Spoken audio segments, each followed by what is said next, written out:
Good afternoon, everybody, and I want to wish everybody a happy new year. Welcome again to the Caregiving Under Hardship channel. As promised in the last video, I want to tell you some of our story of how we got here. Uh, First of all, I just wanted you to know that any information that I don't give out on the video, you can find at my blog, which is called Our Fight for Survival, Our Fight for Survival, one word, no spaces, .blog.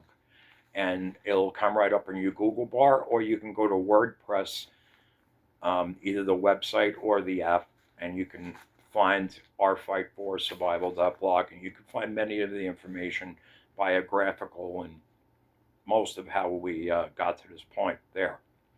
However, I did promise you personal information as to what we're going through, so I'm going to give you some of that now. I don't want to overwhelm everybody with the entire story. I'm going to do this in a series of videos, but I just want you to know that we've been in this hotel since last October for reasons that are written in the blog, but I will do a video on it at some point. We filled out housing applications 14 months ago, many of them, not because of, this is for partially subsidized housing. We weren't looking for Section 8 or anybody to pay the full thing. This is for partially subsidized housing. Now, my wife gets, our sole income is less than $1,500 a month. It is almost impossible to live off of that amount in this day and age, as you all well know. I think I made more money when I was 17, $1,483 a month. It's almost impossible. Literally, we have most months where it literally stretching pennies, cashing in cans, dependent on loans and handouts. And for somebody who worked from the age of 13, that's very hard for me to deal with. And no, I have checked with every authority figure in this state. Unless I divorce my wife and become her boyfriend, I cannot be paid as her caregiver. Spouses are not eligible. Why do I think this is? Because so many people have scammed the system. And when you have somebody like my wife and myself who genuinely need the help, and between the two of us worked 65 years paying into a system that we thought would be there for us when we needed it, and it has failed us completely. And hopefully does not cause my wife's complete demise. Anyway, we filled out those housing applications, and it wasn't through an agency that is dealing with her because of her physical disability. It's because she's diagnosed with depression and anxiety. If she didn't have that, I don't know, we wouldn't be having this conversation right now. Because if we had gone to the social services in this county, we would have had to sit there for almost 8 hours, and they would have offered us to break up the family, to go into a homeless shelter, or we would have been put in a very disgusting, rodent-filled, drug area, trafficking, crime motel with no kitchen. And with us and our two cats, my wife has to be in a very sanitary place. And she cannot afford to contract an infection. That could be the end of her life. It's already happened once, but that was because of the dialysis. But we will get into that. I just wanted to also let you know that. So we've been waiting 14 months for those applications to come through. So, and hopefully in the next month, we will be getting into a senior citizen type apartment where I can get some assistance if I do need help, because her condition is worsening. And it's becoming extremely, extremely difficult to care for her in this environment. If we had money, family, a car, resources, it would be difficult. Take all of that away, and it's damn near impossible. But I run a 24/7 operation trying to keep her as happy and as healthy as she can be. And I do a damn good job. I really do. And I'm not trying to be braggadocious, but I know at the end of every day, I've done everything I can to make sure that she's as safe and healthy and as happy as she can be. It's a shame, too. You know, her name is Karen, and she's so not a Karen. I always introduce her. This is my wife, Karen, who's not a Karen. She's so the opposite of that. She's the most gentle soul you'll ever meet.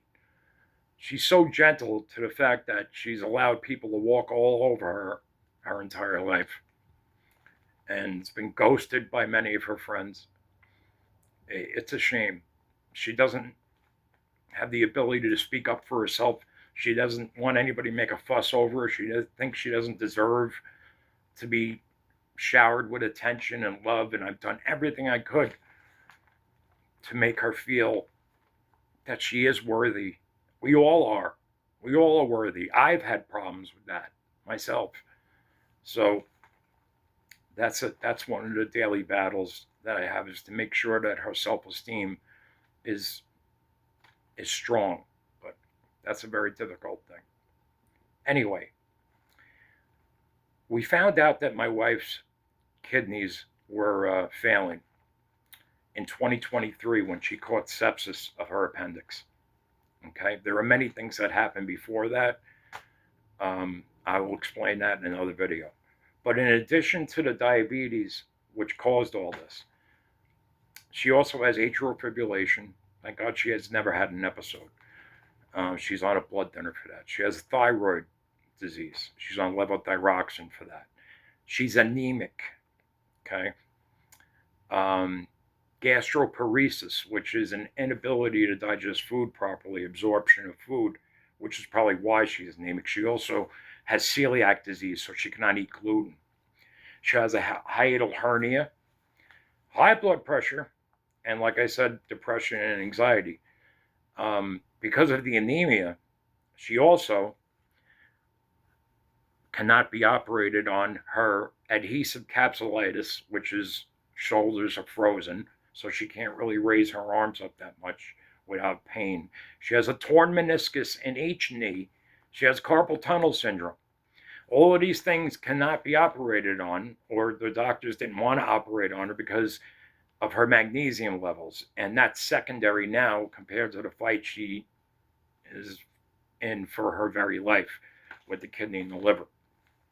Okay, so knowing, after we went to the kidney surgeon and found out that she wasn't going to be able to just get on the transplant list and not have dialysis, because she has three nephrologists, kidney doctors, and they all, for some reason, contradict one another, and it's very maddening to have that happen. So I've had to insist on certain things to be done where I know what page, I'm doing the best I can with the information that they give me. So when it was decided, when we were told that we can't waste an organ on someone who's considered homeless, my wife went into the hospital in January to have her first operation on her arm here for the fistula, which is where they connect a vein and an artery so she can have dialysis.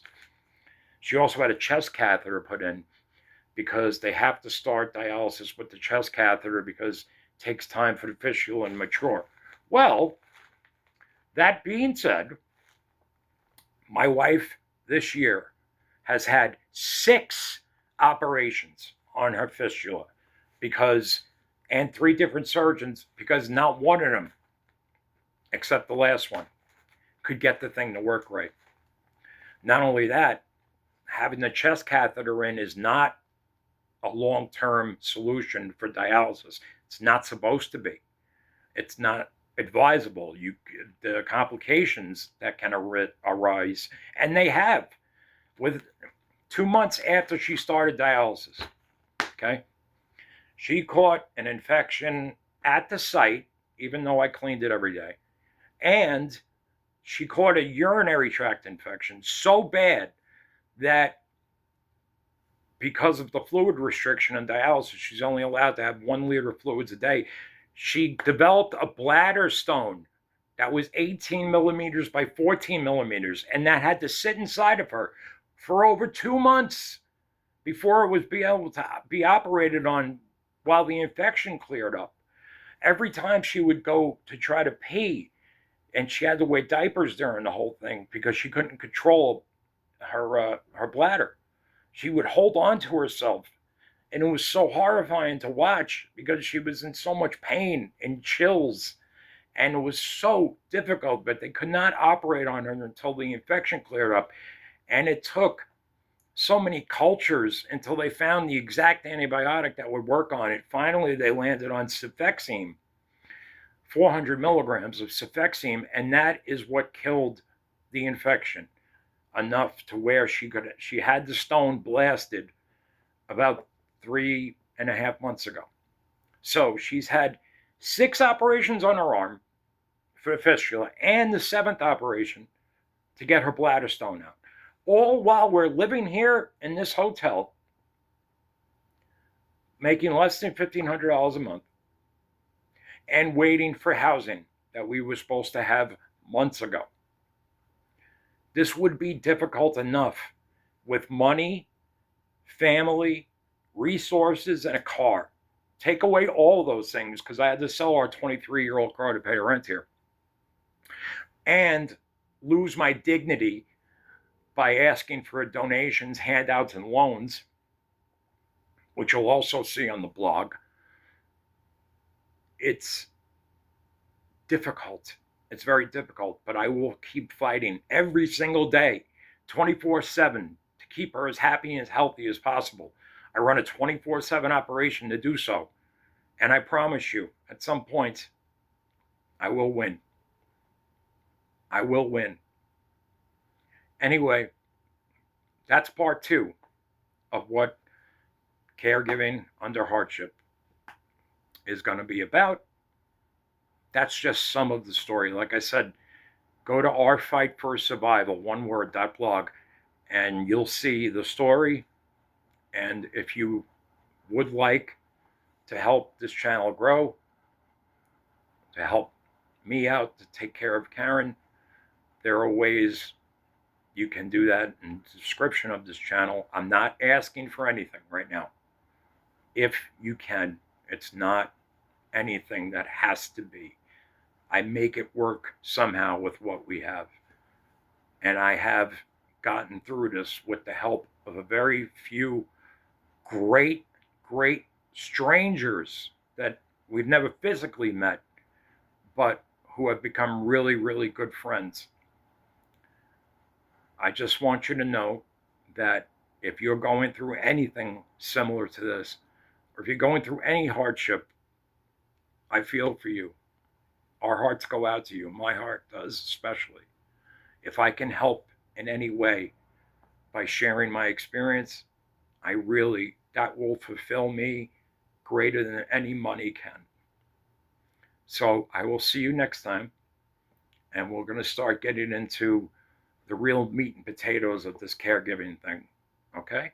In the meantime, Happy New Year, and let's make 2026 a happy and healthy one for everyone. Thank you for listening to my story. Have a great weekend. Enjoy yourself. Be safe. Be healthy. Love one another. And I'll see you next time. Bye-bye.